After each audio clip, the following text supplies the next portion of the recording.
how I link some of this stuff together so that I can utilise it so it's as versatile as possible. But prior to that, this is my hobo stove that I made myself, and I'll break it down and explain it to you in a moment. Okay, homemade hobo stove, made out of 2 stainless steel containers. One's a sugar one was the tea one. Drilled holes underneath in case I did want to stand it on something so it gets an air circulation. Also, what I wanted was a container that I could fit the Trangia alcohol stove in as well, so it's versatile. Plus I can use a little stick fire in there, just feed it with stick, cones, so it creates the element of the burner.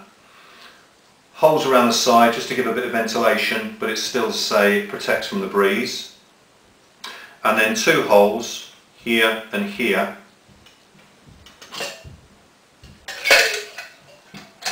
for the cut down tent pegs, just to slide through.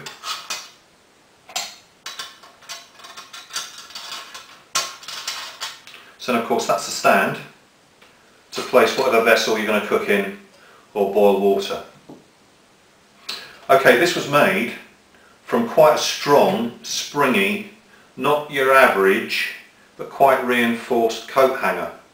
I cut it to shape, but I wanted the firmness so that I could use it as a set of tongs either round the food container or even more so once it's hooked in to the 2 holes. You can hang this from a fire or it can heat and cook up in the hobo element. Lid that came with it obviously came with 2 lids, but only normally carry 1. I can carry 2 if I needed more containers, because you could drink out of this, but I'll discard that one. Just utilise this. But you'll notice that the holes for the hook of the hanger have been drilled just underneath the edge that lips the lid and stops it from going down further. And I wanted to drill the holes just below it so that when I squeezed the handle, it kept it quite rigid and strong. So then I could actually pour it, or of course I could utilise the pot clamps. But I'll go on to the use of these in a moment.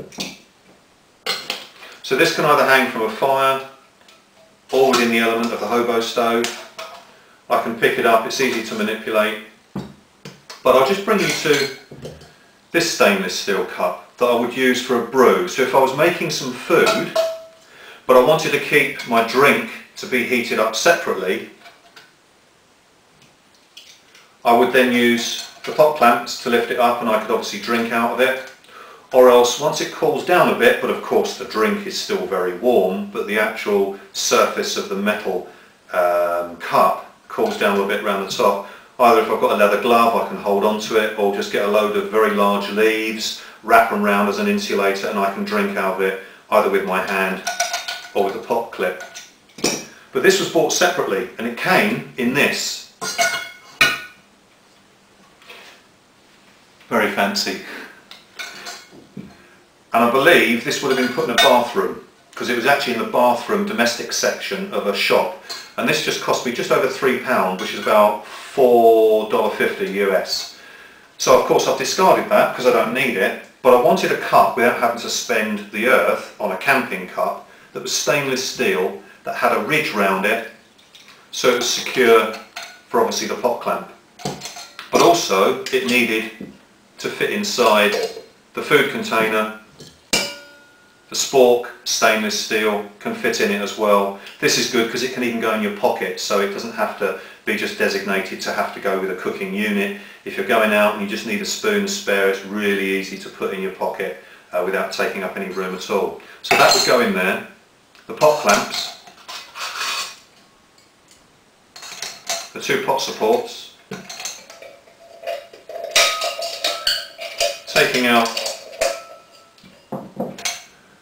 the hanger, putting that inside, covering that up.